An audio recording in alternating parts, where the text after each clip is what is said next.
जय हिंद साथियों, स्वागत है आप सभी का एजुकेशन की एट सिक्स में। और रुक करते हैं एक बार फिर से बिहार की तरफ। बिहार में जो चयनित शिक्षक हैं, चाहे वो बीपीएससी टीआरई 1 है, टीआरई 2 है, या फिर नियोजन से वो विशिष्ट शिक्षक बन चुके हैं सक्षमता परीक्षा पास करके। तो आपके लिए अब खबर अच्छी आ रही है कि आपके ट्रांसफर पोस्टिंग का जो कार्य धीमी गति में था, अब उसको रफ्तार मिलने वाली है इस महीने फरवरी में। जी हाँ दोस्तों, आपको बता दें कि आज एक बहुत अहम बैठक हुई है, जहां पर एसीएस महोदय की बैठक में ये सब कुछ क्लियर कर दिया है यहाँ पर कि अब आप लोगों का जो ट्रांसफर पोस्टिंग का कार्य होगा वो शुरू होने वाला है। तो अच्छी खबर तो यही आ रही है, लेकिन इस प्रक्रिया को खत्म होने होने तक कितना समय लग सकता है, आइए जानेंगे इस वीडियो के माध्यम से। और जो भी आपके क्वेश्चन आ रहे थे, जो कि हेड टीचर या हेड मास्टर हैं, उनके क्वेश्चन आ रहे थे, वो भी यहाँ पर सॉल्व होगा। यही नहीं, जो बीपीएससी टीआरई 3 के जरिए जो सिलेक्टेड टीचर हैं, वो उनका भी ट्रांसफर पोस्टिंग जो है अलग-अलग जिलों में कर दिया गया है। उनके जिलों से 300, 400, 500 किलोमीटर दूर फेंक दिया गया उनका ट्रांसफर। तो क्या उनका भी प्रक्रिया इसी में शामिल कर लिया जाएगा? तो चलिए जानते हैं इस वीडियो के माध्यम से सारी जानकारी, जो कि आज की अहम बैठक से सामने निकल कर आई है। तो जैसा कि आप सभी छात्र जानते हैं कि देखिए, जो आप लोग का यहाँ पर ट्रांसफर पोस्टिंग का जो नियमावली बना था, उस नियमावली में ये कहा गया था, स्थानांतरण को लेकर क्या कहा गया था कि आप लोग के इस पर विचार करने के बाद एक चेकलिस्ट तैयार किया गया, जिसमें कि बारी-बारी से आप लोग का ट्रांसफर किया जाएगा। इसमें से असाध्य से पीड़ित रोग, जैसे कि कैंसर तरह का रोग है, तो उनको यहाँ पर पहले प्रायोरिटी दिया जाएगा। और इसमें जो है, अगर देखिएगा तो 35 शिक्षकों का जो है ट्रांसफर किसने, एसीएस महोदय ने खुद ही किया। उसके बाद ये बहुत सारी समस्याएं आने लगी यहाँ पर पोर्टल में। और देखिए आप लोग का, इसके अलावा उनको यहाँ पर प्रायोरिटी मिलेगा क्योंकि तो कैंसर से पीड़ित हैं ही, या किसी अन्य ऐसे ग्रसित रोग से पीड़ित है जिनका इलाज बहुत जरूरी है, और वो अपने क्षेत्र में ही रहकर उसका इलाज करवा सकते हैं।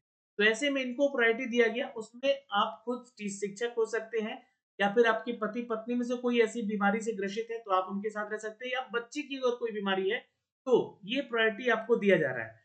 दूसरा कि गंभीर यहाँ पर रोग है, जैसे कि किडनी रोग, हृदय रोग, लीवर रोग, उनको यहाँ पर प्रायोरिटी मिलेगा। तो ये दोनों ही एक ही श्रेणी में आता है यहाँ पर। ठीक है। तीसरा, उनको बेनिफिट मिलेगा जो कि दिव्यांग कैटेगरी के छात्र हैं, और उनको यहाँ पर स्वयं नियुक्ति शिक्षक या शिक्षिका है, उनको अपने जो है, अपने जो ट्रांसफर पोस्टिंग का जो कार्य हो रहा है उसमें उनको प्रायोरिटी तीसरे नंबर में मिलेगी। फिर उसके बाद जो है, जो वैसे शिक्षक जो कि ऑटिज्म या मानसिक दिव्यांग है, या पति पत्नी या उनके बच्चे हैं वैसे स्थिति में, तो उनको यहाँ पर जो है प्रायोरिटी मिलेगी।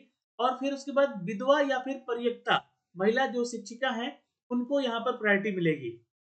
फिर जाकर उनको प्रायोरिटी दी जाएगी जो पति और पत्नी एक साथ पदस्थापित है और अलग-अलग जिलों में है, तो उनको एक जगह यहाँ पर मिल सकता है, एक ही शहर में, एक ही गाँव में या एक ही पंचायत में उनको यहाँ पर जो है ट्रांसफर पोस्टिंग किया जा सकता है। इच्छित स्थान के वर्तमान पदस्थापन की दूरी शिक्षक-शिक्षिका दोनों को मिलेगा।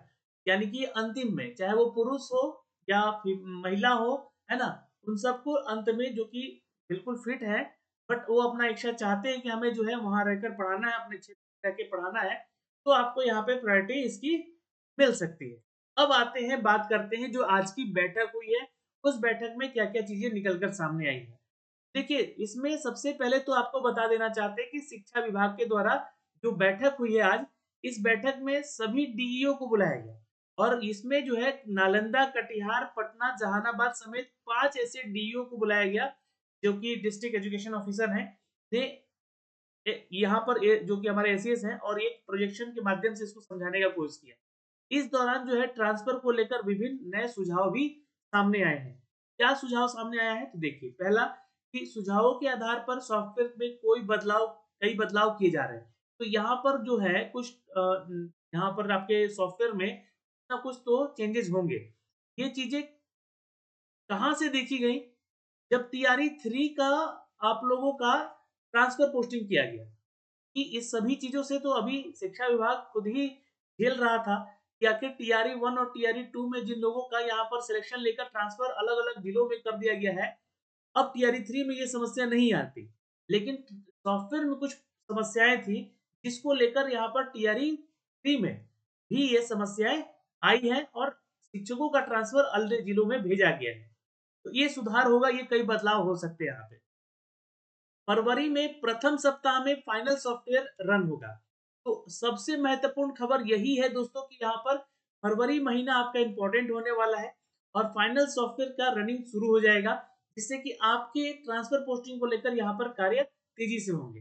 पहला गाइडलाइन आपको 5 फरवरी को दिया जाएगा। ये एक न्यूज़ अपडेट है यहाँ से कि 5 फरवरी तक नई गाइडलाइन आपको जारी की जा सकती है ट्रांसफर पोस्टिंग को लेकर।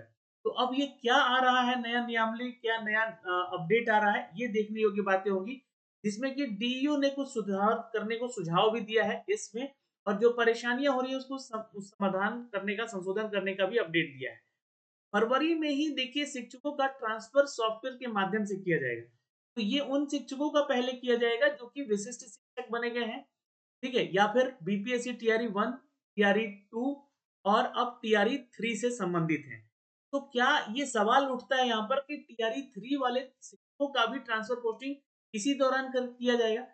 क्योंकि ये मैंने आपको बोला ना कि ये समस्याएं उठी है टीआरई 3 वाले छात्रों का जो ट्रांसफर पोस्टिंग किया जा रहा है अन्य अन्य जिलों में, वो कारण यही था कि सॉफ्टवेयर में कुछ खामियां थी, ठीक है। तो अब इसको लेकर सुधार हो रहा है, तो बीपीएससी टीआरई 3 शिक्षक हैं उनकी भी ट्रांसफर पोस्टिंग इसके बाद जरूर की जाएगी। और ट्रांसफर की प्रक्रिया फेज वाइज ही होगी, जिस तरह से मैंने आपको ये फेज दिखलाया है कि 4 तरह का फेज है। और उससे पहले मैं आपको बता दूं कि जो हेड टीचर हैं या हेड मास्टर हैं वो अपनी पोस्टिंग को लेकर परेशान थे, तो सबसे पहले हेड टीचर का ही यहाँ पर ट्रांसफर पोस्टिंग किया जाएगा। एचएम यानी कि हेडमास्टर के जिला आवंटन पर भी चर्चा हुई है और प्रमंडल के साथ 3 जिलों को स्वैप सिस्टम अपनाया जाएगा। देखिए ये पहला सुझाव तो यही पर दिख रहा है आपको कि प्रमंडल के साथ साथ उनको 3 जिले दिए जाएंगे, मतलब कि आप उस प्रमंडल में हैं तो आपको 3 जिले यहाँ पर बताए जाएंगे और तीनों जिला में से कोई एक जिला आपको मिलेगा। 7 फरवरी के बाद छूटे हुए जो हेड टीचर है उनका काउंसलिंग भी, देखिए बहुत सारे हेड टीचर का डॉक्यूमेंट सही नहीं मिल पा रहा था, इसकी वजह से ये काउंसलिंग की प्रक्रिया इनकी रुकी हुई थी। ये 7 फरवरी से आपका ये शुरू भी होगा। तो ये पहला अपडेट है काउंसलिंग को लेकर। इसके बाद हेड टीचर की पोस्टिंग प्रक्रिया शुरू होगी।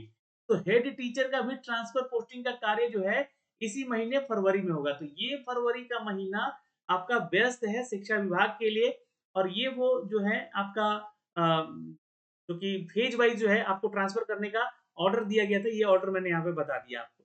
तो इस तरीके से जो आज का न्यूज़ है ये बहुत इंपॉर्टेंट रहा आप लोग के लिए।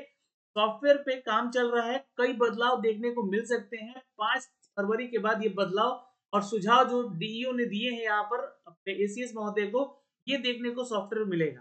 बीपीएससी टीआरई 3 के शिक्षक जिनका ट्रांसफर अन्य अन्य जिलों में हो रहा है वो घबराए नहीं, उनका भी ट्रांसफर पोस्टिंग अब सही ढंग से कराया जाएगा। तो ये सारी सूचनाएं हैं दोस्तों यहाँ पर जो कि हमने अब तक साझा किया है। हेड टीचर और हेड मास्टर का भी जिला आवंटन की चर्चा हुई है और आपकी काउंसलिंग की प्रक्रिया के ऊपर चर्चा हुई है। ये सारी न्यूज़ हमने आप तक साझा किए हैं। इस वीडियो को शेयर कीजिएगा।